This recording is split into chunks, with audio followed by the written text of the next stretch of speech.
तो स्टार्ट करते हैं। हम बात कर रहे थे लाइवलीनेस की, ठीक है। हम ये कहते हैं कि हर प्रोसेस जो है उसकी कुछ ना कुछ प्रोग्रेस हो, बाउंडेड वेटिंग होनी चाहिए। ऐसा थोड़ी कि वो इनडेफिनेट पीरियड ऑफ टाइम के लिए वेट कर रहा है, फिर तो लाइवलीनेस ना होगी ना। हम वैसे भी कहते हैं, जैसे मुझे ना अभी ये जो आज का लेक्चर है इसमें आपकी क्लास में से जैसे कोई रिस्पॉन्स नहीं आ रहा, तो मुझे लग रहा है कि लाइवलीनेस जो है वो फेल हो चुकी है। मतलब ठीक है ना, मतलब कोई सवाल नहीं, कोई बात नहीं, तो फिर ऐसा ही लगता है ना।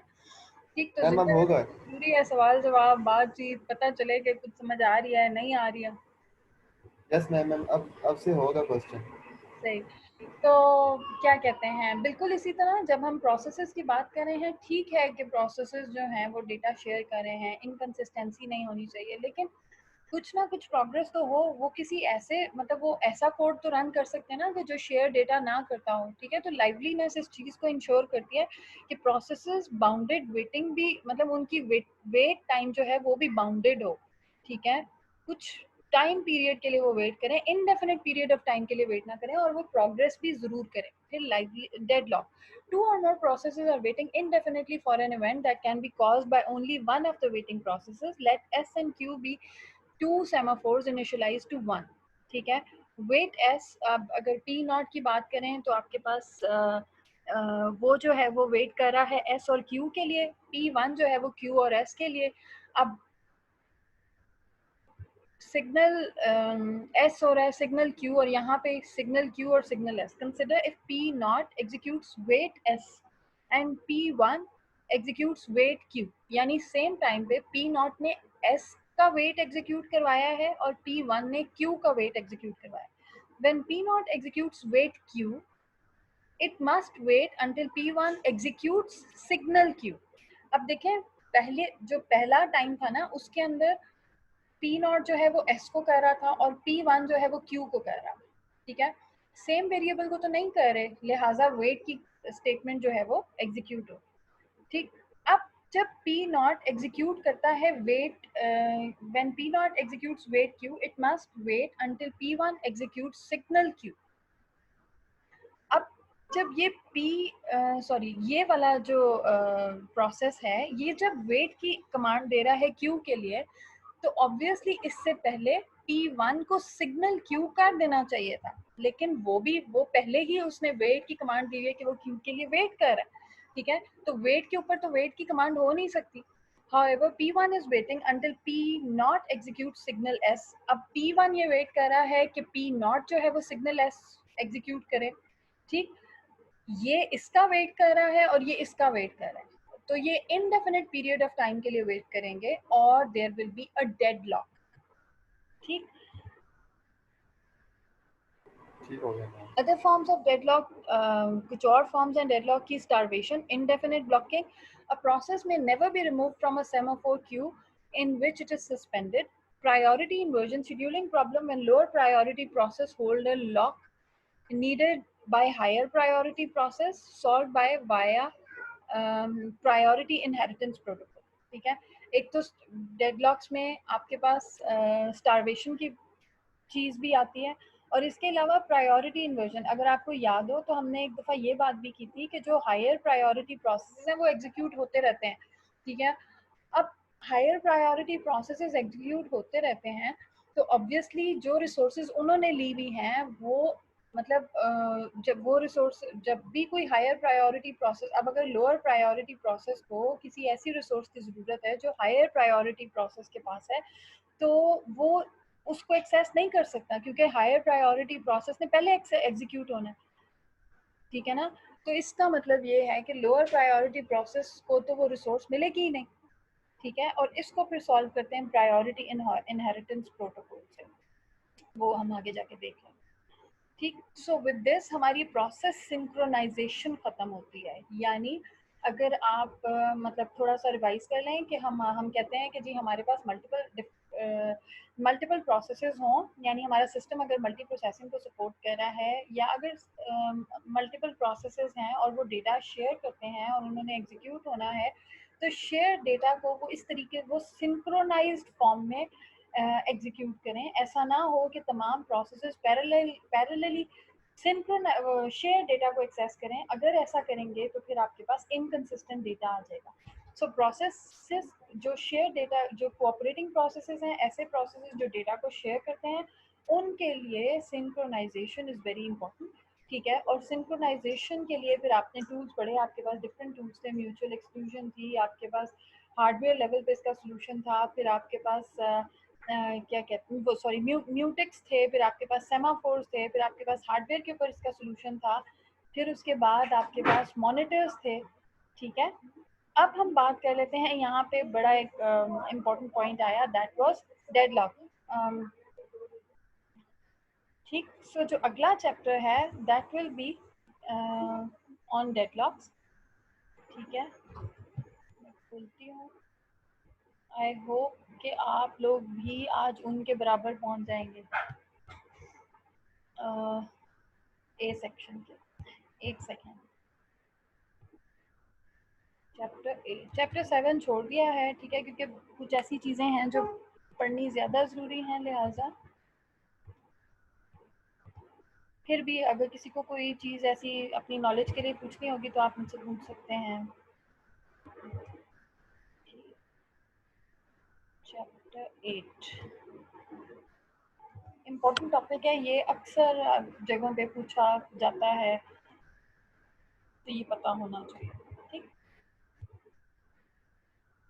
सो इसके अंदर हम पढ़ेंगे डेडलॉक्स की कैरेक्टराइजेशन, फिर हैंडलिंग डेडलॉक्स, फिर डेडलॉक की प्रिवेंशन, अवॉइडेंस और डिटेक्शन या रिकवरी फ्रॉम डेडलॉक।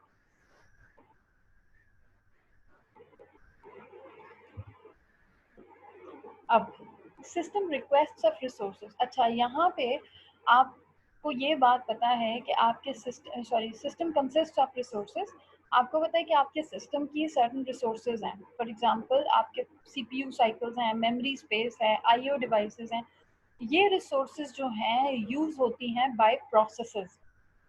ठीक, जेनेरिक टर्म्स में हम इनकी बात करते रहे हैं, लेकिन अगर आप बिल्कुल स्पेसिफिक होके, आपको याद होगा जब हमने रेडी क्यू, जॉब क्यू और वो सब पढ़ा था, या हमने जब प्रोसेसेस की शेड्यूलिंग देखी थी, तो हमने कहा था कि ठीक है, प्रोसेस को सीपीयू एलोकेट होता है, प्रोसेस एग्जीक्यूट होना शुरू हो जाता है। ठीक है, लेकिन अगर उसको आईओ की ज़रूरत है, वो जो आईओ है वो रिसोर्स है। ठीक है, या उसे मेमोरी की ज़रूरत है, या उसे, मतलब ये तमाम जो है वो रिसोर्सेज हैं जिन्हें प्रोसेस ने यूज़ करना है, या इवन अगर वो सीपीयू भी यूज़ कर रहा है तो वो उसकी रिसोर्स है। ठीक, सो तमाम रिसोर्सेज जो हैं वो प्रोसेसेस ने यूज़ करनी होती हैं। तो each resource type are I has W I instances. अब इस चीज़ को समझें कि रिसोर्स बेसिकली क्या है। जैसे मेमोरी या आईओ डिवाइस या आपकी सीपीयू साइकिल्स आपकी रिसोर्सेज हैं, और इन रिसोर्सेज के सर्टेन इंस्टेंसेस होंगे। दैट मीन्स कि एक रिसोर्स एक टाइम पे मैक्सिमम कितने लोग यूज कर सकते, कितने प्रोसेसेस यूज कर सकते हैं, वो उसके इंस्टेंसेस हैं। मतलब एक रिसोर्स का के कितने इंस्टेंसेस जो हैं एक टाइम पे प्रोसेसेस को एलोकेट हो सकते हैं। Each process utilize a resource as follows. अब प्रोसेस रिसोर्स को यूटिलाइज कैसे करता है? वो पहले रिसोर्स की रिक्वेस्ट भेजता है, फिर उस रिसोर्स को यूज करता है, और फिर उस रिसोर्स को रिलीज कर देता है। ठीक है, deadlock with semaphores data. A semaphore S1 initialized to 1, a semaphore S2 initialized to 1, two processes P1 and P2, P1 wait S1, wait S2। अब P2 अगर wait S2 और wait S1 जैसे अभी हमने पहले भी देखा, तो फिर ऑब्वियसली डेडलॉक अकर हो जाएगा। डेडलॉक की 4 कंडीशंस हैं जो साइमल्टेनियसली होल्ड होती हैं। Mutual exclusion, only one process at a time uses a resource. अब वही बात कि अगर एक रिसोर्स है, ठीक है, और हम सपोज कर लेते हैं कि उसका एक ही इंस्टेंस है, तो वो एक टाइम पे कोई एक प्रोसेस यूज करेगा, और उस टाइम पे कोई दूसरा प्रोसेस उस रिसोर्स को यूज नहीं कर सकता अगर उसका इंस्टेंस एक है। Hold and wait, a process holding at least one resource is waiting to acquire additional resources held by other processes. अब पहली चीज डेडलॉक कब अगर हो सकता है, जब ऐसा हो कि एक process at a time resource को यूज कर सकता है, ठीक है। अब अगर सिर्फ एक प्रोसेस एक टाइम पे रिसोर्स को यूज कर सकता है और दूसरे प्रोसेस अगर रिक्वेस्ट कर रहे हैं और उन्हें रिसोर्स नहीं मिल सकती, तो इसका मतलब ये है कि डेडलॉक अकर होगा। फिर होल्ड एंड वेट कि एक प्रोसेस ने एक रिसोर्स ले ली, ठीक है, और उसे मजीद रिसोर्सेज की ज़रूरत है और वो रिसोर्सेज किसी दूसरे प्रोसेस ने ली हैं, ठीक है। तो अब उसने एक ली भी है और बाकी का वो वेट कर रहा है, और दूसरे प्रोसेसेस ने भी एक रिसोर्स ली भी और वेट कर रहे हैं, होल्ड एंड वेट हो रहा है, तो डेडलॉक अकर होगा। No preemption, no preemption. अब आप याद होगा आपको प्रीएम्पशन हमने क्या पढ़ी थी कि एक प्रोसेस एक टाइम पे चल रहा है, किसी वजह से अगर वो रुक गया है तो कोई दूसरा प्रोसेस एग्जीक्यूट हो। लेकिन अगर हम कहते हैं कि जी हमारा जो सिस्टम है उसमें प्रीएम्पशन है ही नहीं, तो फिर भी डेडलॉक होने के चांसेस हैं। A resource can be released only voluntarily by a process holding it after that process has completed its task. अब अगर एक प्रोसेस ने अपनी एक रिसोर्स ले ली है, ठीक है, और प्रीएम्पशन नहीं हो सकती, इसका मतलब है जब तक वो प्रोसेस कंप्लीट नहीं होगा वो रिसोर्स रिलीज नहीं करेगा। अब अगर वो रिसोर्स रिलीज नहीं करेगा तो वो रिसोर्स किसी और को अवेलेबल नहीं होगी जब तक प्रोसेस कंप्लीट नहीं होता, ठीक है। तो इसका मतलब ये है कि डेडलॉक अकर हो सकता है। Circular wait there exist a set P, अब आपके पास सेट ऑफ प्रोसेसेस हैं पी नॉट, पी वन,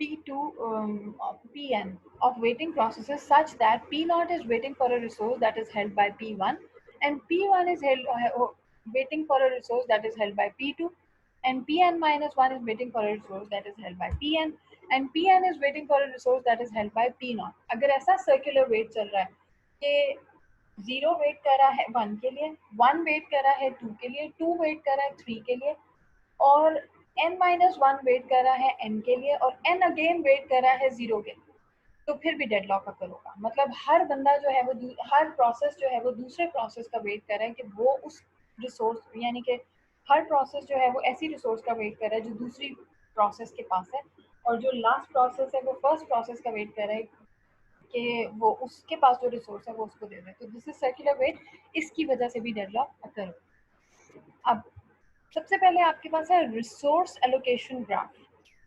अच्छा, अगर ऐसा हो कि डेडलॉक अकर हो जाए तो आप रिसोर्स एलोकेशन ग्राफ के थ्रू भी इस डेडलॉक को रिजॉल्व कर सकते हैं। पहले उससे पहले हम ये देख लेते हैं कि रिसोर्स एलोकेशन ग्राफ होता क्या है। अगर आपने कभी ग्राफ्स पढ़े हैं तो आपको पता होगा कि इसके अंदर होती हैं set of vertices and a set of edges. Vertices का मतलब होता है नोड्स, ठीक है, और एजेस वो लाइंस जो उन नोड्स को आपस में कनेक्ट करती हैं, they are known as edges. V is partitioned into two types। अब vertices आपके पास दो किस्म की हो सकती हैं। ऑब्वियसली आपको पता है कि आपके प्रोसेसेस जो हैं वो भी आपकी vertices होंगी। The set consisting of a set consisting of all processes in a system। उसके बाद R is a set consisting of all resource types in a system।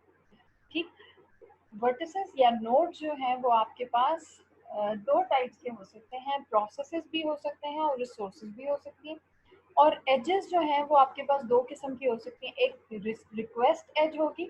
Request as जो है उसकी डायरेक्शन पी आई से are आई, यानी process से अगर resource की तरफ एरो जा रहा है तो इसका मतलब है प्रोसेस रिक्वेस्ट कर रहा है रिसोर्स के लिए। और असाइनमेंट एज, अगर एज जो है वो रिसोर्स से प्रोसेस की तरफ जा रही है तो फिर आप कहते हैं कि वो असाइनमेंट एज है। अब ये बेसिकली आपके पास रिसोर्स एलोकेशन ग्राफ है।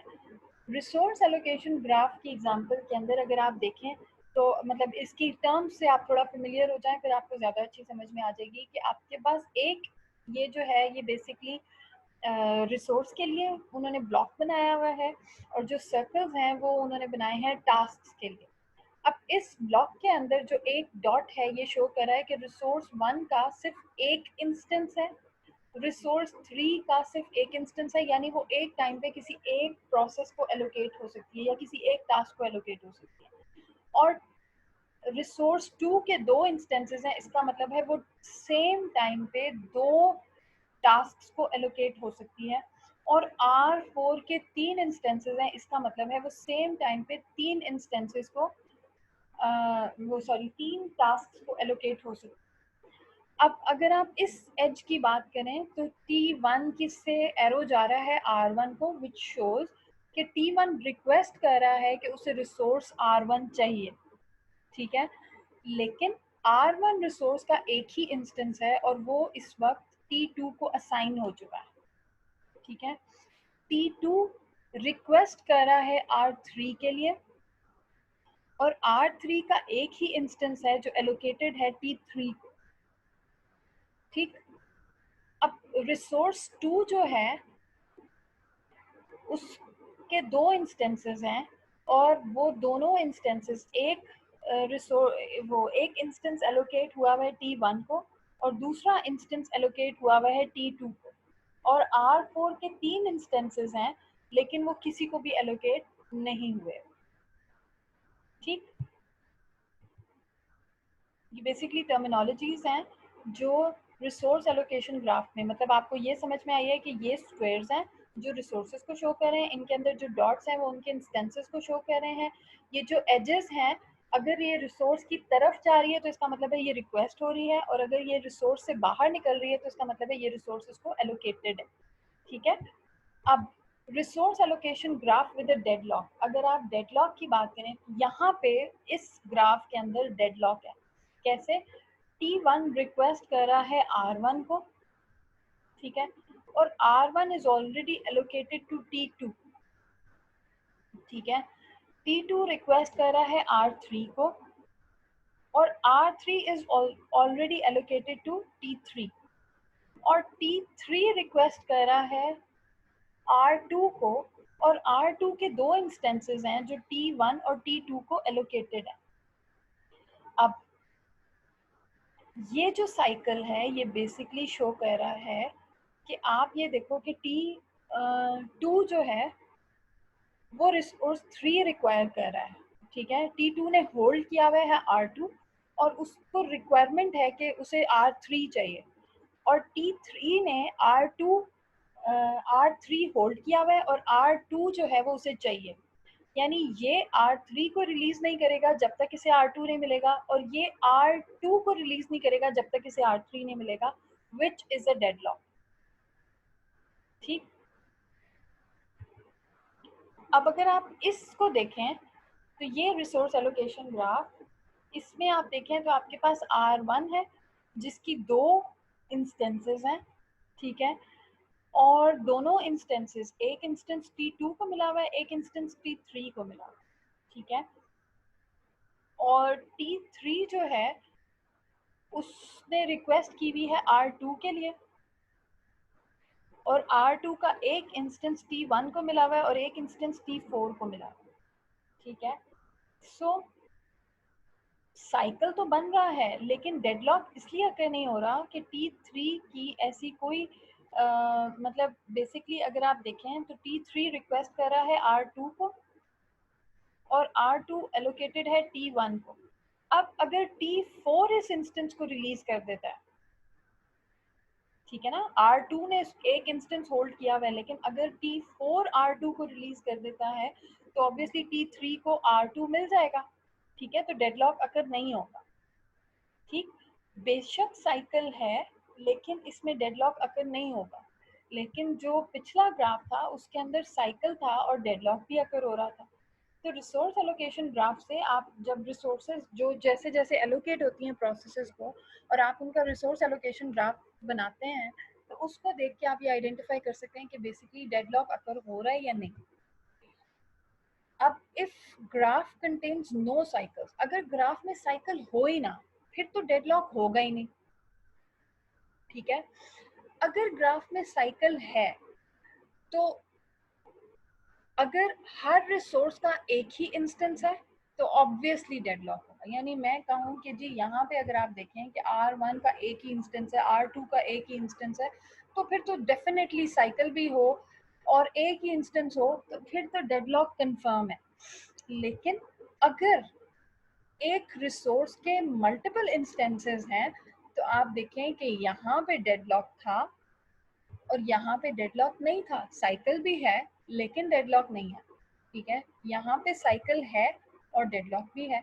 तो इसका मतलब ये है कि अगर आप रिसोर्स एलोकेशन ग्राफ बना रहे हैं, रिसोर्स एलोकेशन ग्राफ से आप डेडलॉक को आइडेंटिफाई कर सकते हैं। अगर ग्राफ में साइकिल नहीं है फिर तो डेडलॉक नहीं होगा, और अगर साइकिल है लेकिन एक रिसोर्स का एक ही इंस्टेंस है then definitely it's a deadlock.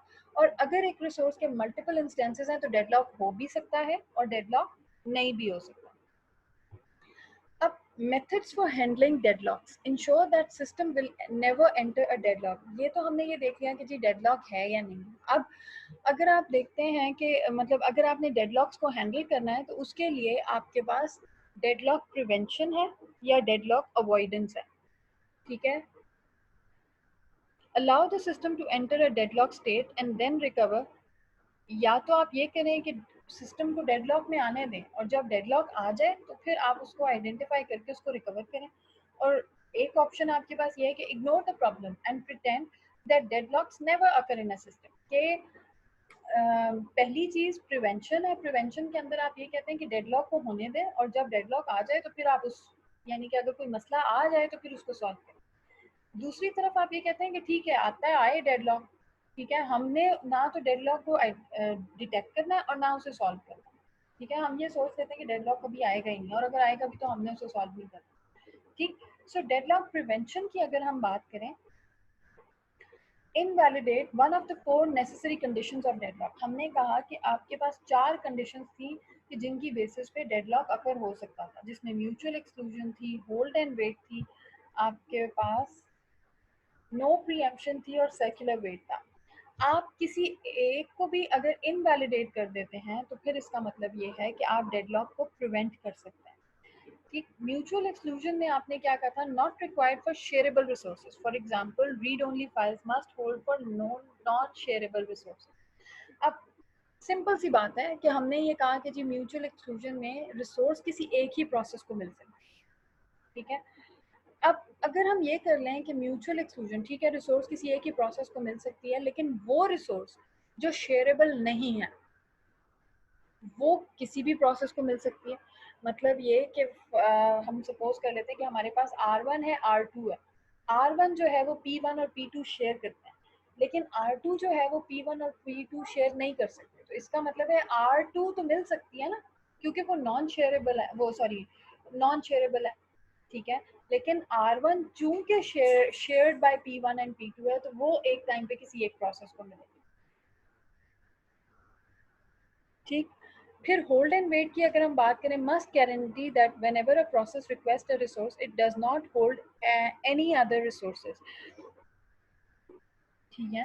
कि अगर एक प्रोसेस किसी एक रिसोर्स को रिक्वेस्ट कर रहा है तो उस वक्त उसने कोई दूसरी रिसोर्स, पहले तो हमने ये कहा था कि जी एक प्रोसेस ने एक रिसोर्स ली भी है और वो मजीद रिसोर्सेज ले रहा है, ठीक है। तो फिर तो जब होल्ड एंड वेट होगा तो और डेफिनेटली डेडलॉक होगा। लेकिन अगर हम ये कर लें कि जब भी कोई प्रोसेस रिसोर्स रिक्वेस्ट कर रहा है तो उससे पहले उसके पास जितनी रिसोर्सेज थी उनको वो रिलीज कर दे, ठीक है। यानी एट अ टाइम प्रोसेस जो है जब भी कोई भी रिसोर्स लेने लगा है तो उससे पहले उसके पास कोई रिसोर्स उसने होल्ड ना की हुई हो, ठीक है, तब भी डेडलॉक नहीं होगा। Require process to request and be allocated all its resources before it begins execution or allow the process to request resources only when the process has non-allocated to it।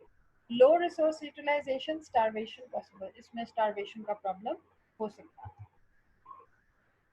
No preemption if a process that is holding some resource requests another resource that cannot be immediately allocated to it, then all resources currently being held are released, ठीक है।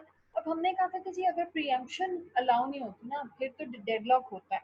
लेकिन what if अगर हम इस no preemption वाली condition को खत्म कर दें, हम ये कहते हैं कि अगर एक प्रोसेस रिक्वेस्ट करे किसी रिसोर्स को और वो उसे फौरन नहीं मिल रही है, मतलब आपको याद होगा अगर आप पिछली स्लाइड्स पे आए, यहाँ पे हम कह रहे हैं ना कि हमने वेट S1 S2 या सॉरी रिसोर्सेज की अगर हम बात करें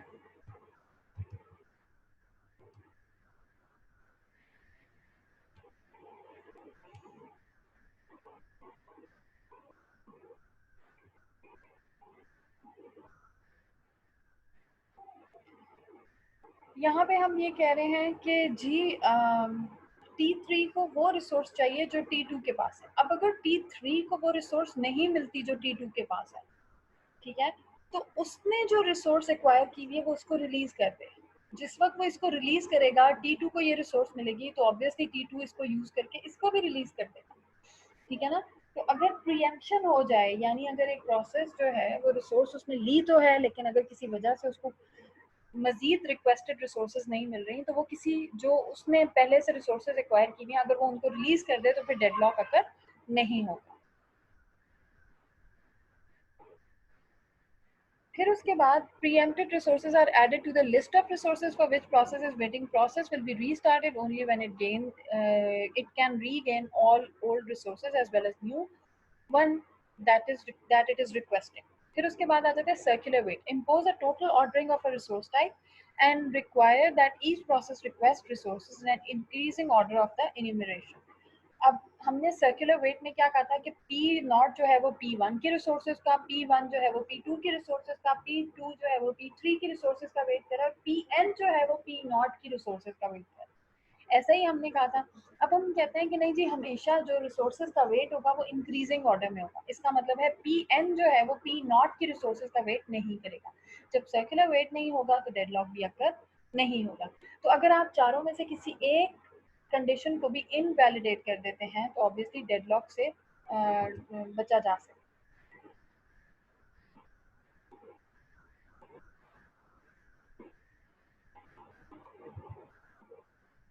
अब अगर हम डेडलॉक अवॉइडेंस की बात करें, requires that the system has some additional priori information available. Deadlock avoid किस तरह से किया जाता है कि हम सिस्टम की मतलब जो एडिशनल इंफॉर्मेशन है हम वो रखते हैं। Simplest and most useful model requires that each process declares the maximum number of resources of each type that it may need.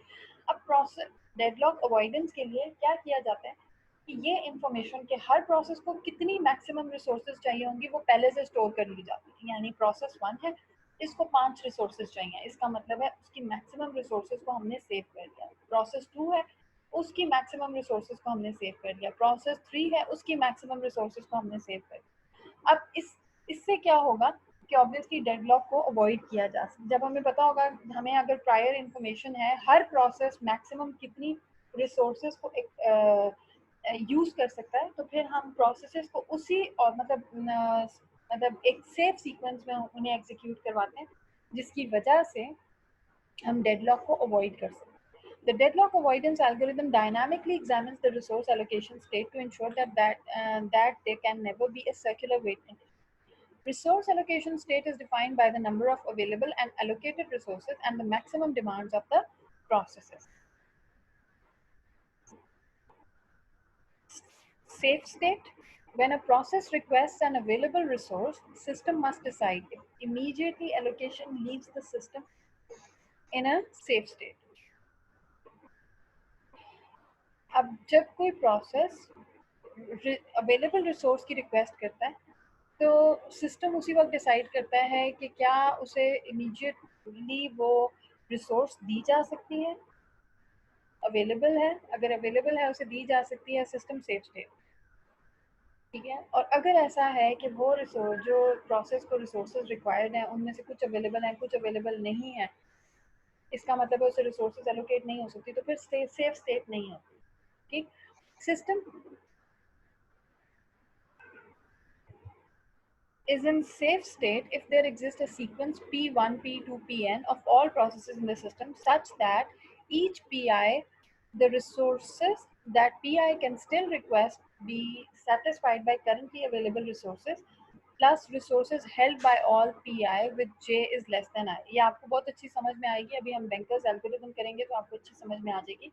But आसान अल्फाज में कि अगर सिस्टम सेफ स्टेट में कब है, मतलब अगर मैं अपने अल्फाज में बात करूं तो सिस्टम सेफ स्टेट में उस वक्त है कि प्रोसेस को जितनी रिसोर्सेज रिक्वायर्ड हैं वो उतनी रिसोर्सेज या उससे कम रिसोर्सेज, उससे ज़्यादा रिसोर्सेज अवेलेबल हो, तो फिर आप कहते हैं कि सिस्टम, और फिर प्रोसेस उन रिसोर्सेज को यूज़ कर सके तो आप कहते हैं कि सिस्टम सेफ स्टेट है। If P I needs are not immediately available, then PI can wait until the PJ has finished. ठीक है, अगर एक प्रोसेस को रिसोर्सेज रिक्वायर्ड है लेकिन तमाम रिसोर्सेज अवेलेबल नहीं है तो उस प्रोसेस को वेट करना पड़ेगा अंटिल उसकी रिक्वायर्ड रिसोर्सेज जो हैं वो अवेलेबल हों. When PJ is finished, PI can obtain needed resources. अब अगर जो दूसरा प्रोसेस है वो फिनिश होगा और PI को जो उसकी रिक्वायर्ड रिसोर्सेज हैं वो अवेलेबल हो जाती हैं तो वो एग्जीक्यूट होगा. ठीक है, उसको रिसोर्सेज और अगर उसे रिक्वायर्ड रिसोर्सेज तब भी नहीं मिलती हैं तो वो तमाम एलोकेटेड रिसोर्सेज को रिटर्न करेगा. अच्छा, जब पी जे कंप्लीट हो गया यानी जो दूसरा प्रोसेस था वो कंप्लीट हो गया तो पी आई को जितनी रिसोर्सेज रिक्वायर्ड थी वो सब की सब उसे मिलेंगी. वो उन रिसोर्सेज को एग्जीक्यूट करेगा. एग्जीक्यूट करने के बाद वो तमाम रिसोर्सेज को रिटर्न करेगा और फिर टर्मिनेट करेगा. When PI terminates, PI plus 1 can obtain its needed resources and so on. ठीक है, यानी हर प्रोसेस तभी स्टार्ट होगा जब उसकी रिक्वायर्ड रिसोर्सेज अवेलेबल हों और जब उसकी रिक्वायर्ड रिसोर्सेज उसको मिल जाएंगी वो उनको एग्जीक्यूट करेगा और उसके बाद फिर वो तमाम रिसोर्सेज को रिटर्न करके टर्मिनेट कर जाएगा. यही सेफ स्टेट है. If a system is in safe state, तो no deadlock. If a system is in unsafe state, तो possibility of deadlock.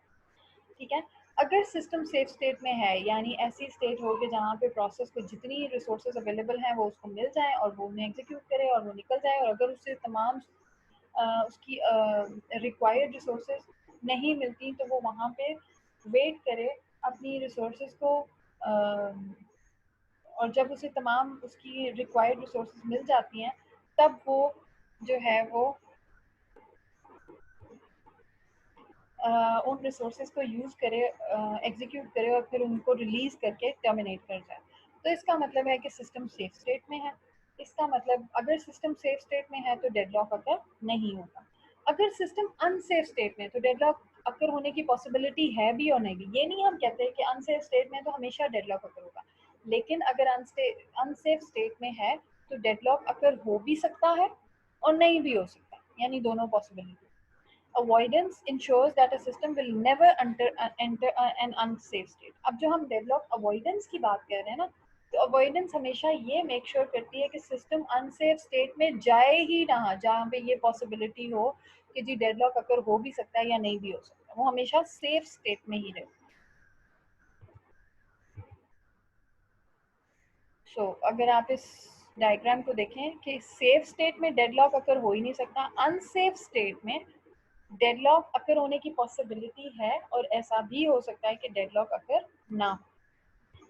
अब अवॉइडेंस एल्गोरिथम्स में जो आपके पास एक है रिसोर्स एलोकेशन ग्राफ जो आपने पहले देखा, लेकिन रिसोर्स एलोकेशन ग्राफ जो है वो उस वक्त वो तब सूटेबल है जब आपके हर रिसोर्स की सिंगल इंस्टेंस हो.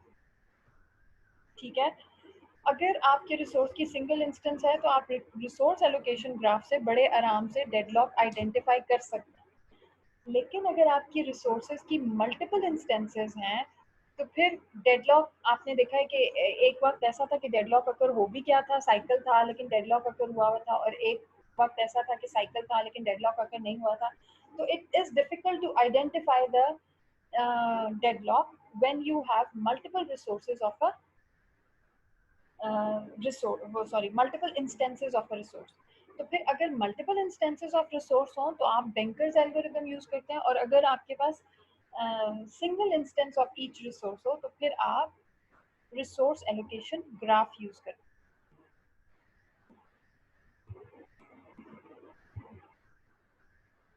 अब रिसोर्स एलोकेशन ग्राफ की हमने जैसे पहले भी बात की थी, एक आपके पास क्लेम एज है जिसमें आप प्रोसेस रिक्वेस्ट करता है रिसोर्स को, उसकी डायरेक्शन जो है वो प्रोसेस से रिक्वेस्ट की तरफ होती है.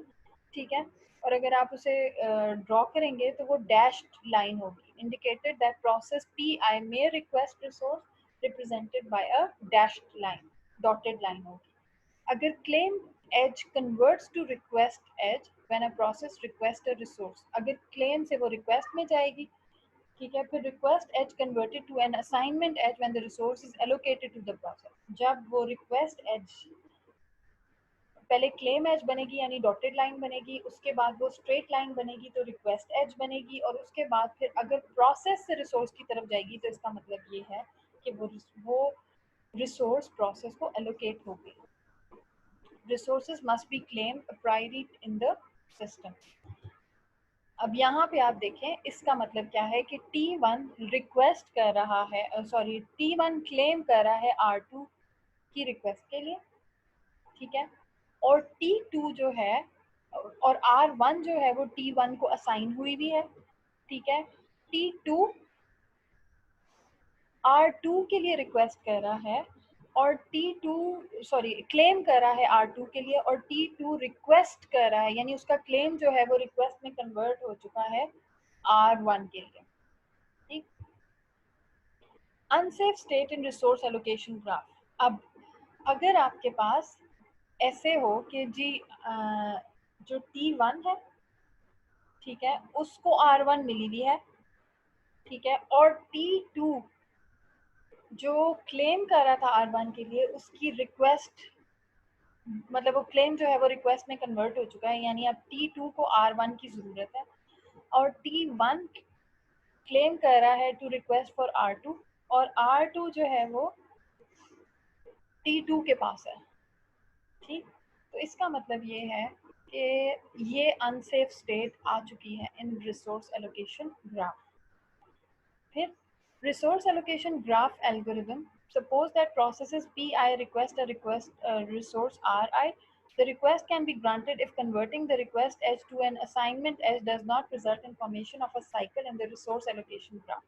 कि अगर आपकी साइकिल नहीं बनती, आप रिक्वेस्ट एज को असाइनमेंट में उस वक्त कन्वर्ट करते हैं जब आपकी साइकिल नहीं बनती, ठीक है, और अगर साइकिल बन रही है तो इसका मतलब है डेडलॉक अगर हो रहा है, इसका मतलब है रिसोर्स उस प्रोसेस को एलोकेट नहीं हो सकती. अब जो दूसरी चीज़ है that is bankers algorithm. Bankers algorithm उस वक्त यूज होता है जब आपके रिसोर्सेज के मल्टीपल इंस्टेंसेस हो, ठीक है. Each process must priori claim maximum use. हर प्रोसेस जो है वो ये बता दे पहले से कि उसकी मैक्सिमम रिसोर्सेज यानी उसको मैक्सिमम कितना कोई रिसोर्स चाहिए हो, ठीक है. When a process request a resource it must have to wait. तीसरी चीज़ कि प्रोसेस जब किसी रिसोर्स का रिक्वेस्ट करेगा तो उसको वेट करना पड़ सकता है. फिर when a process gets all its resources it must return them in a finite amount of time. जब प्रोसेस को तमाम रिसोर्सेज उसकी रिक्वायरमेंट के मुताबिक मिल जाती हैं तो फिर उसे एक फाइनाइट पीरियड ऑफ टाइम में वो रिसोर्सेज वापस भी कर देनी चाहिए. ऐसा नहीं है कि वो रख के बैठ जाए, तो फिर तो डेडलॉक अकर हो जाएगा. हम बैंकर्स एल्गोरिथम अप्लाई ही इसीलिए कर रहे हैं कि एक तो हमारे पास एक रिसोर्स के मल्टीपल इंस्टेंसेस हैं और दूसरा हम डेडलॉक को अवॉइड करना चाहते हैं. Multiple instances of resource let n be the number of processes and m be the resource types, number of resource types, ठीक. अगर हमारे पास n जो है वो नंबर ऑफ प्रोसेसेस को डिनोट कर रहा है और m जो है वो रिसोर्स टाइप्स को डिनोट कर रहा है, तो फिर अवेलेबल हमारे पास एक वेक्टर होगा जिसकी लेंथ उतनी होगी जितने हमारे प्रोसेसेस हैं. यानी वेक्टर से मतलब यहाँ पे है अरे. अवेलेबल जो है वो आपका एक सिंगल डायमेंशन अरे है, ठीक है, जिसकी लेंथ या उसका साइज जो है वो उतना होगा जितने आपके नंबर ऑफ प्रोसेसेस हैं. फॉर एग्जांपल अगर मैं आपको ये कहूँ कि आपके प्रोसेसेस जो हैं वो 4 हैं, तो इसका मतलब है कि आपका जो अवेलेबल है उसका साइज 4 होगा, ठीक है. Available will be an array with size 4, ठीक है. If available of j equals to k,